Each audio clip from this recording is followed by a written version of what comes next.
It's important to help veterans because without veterans, we wouldn't have a country or freedom. If you have fought for this country and given us our freedoms, we should honor you in the way of giving you first-class care. I think once we saw the VA scandal, we saw a lot of room for improvement in the Veterans Administration. I uncovered some problems at the Hines VA where dozens of electrocardiograms had been never read, and some of the men there had passed away of heart disease. We cannot allow that level of low care happen in the VA.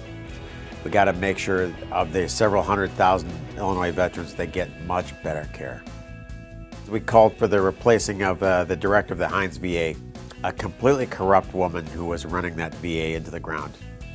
We brought effective pressure to bear to get her to retire early so she can't hurt any more veterans. We passed a major veterans reform legislation allowing any veteran to get their health care outside with their civilian doctor to make sure that what we saw with the VA scandal cannot affect their health care.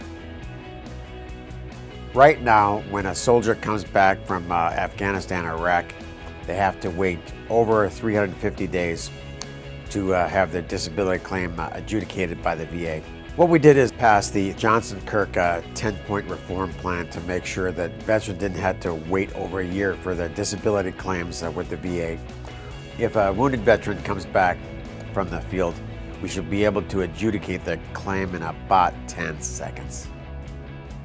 We want to reform the VA the way we did at Lovell Hospital in North Chicago, Illinois. We combined the VA with Naval Hospital Great Lakes.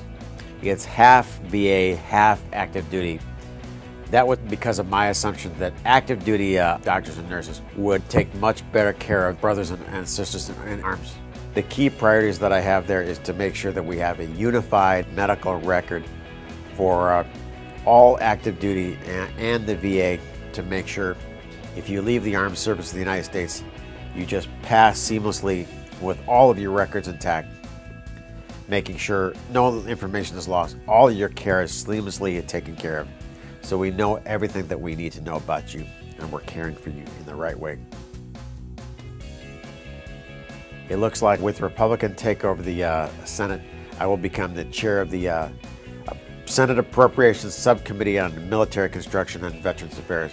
That puts me in a unique position to take care of housing needs for our military families in Illinois. The most exciting thing about that, I will now be able to take care of Scott Air Force Base, which is the #1 employer in Illinois south of I-80.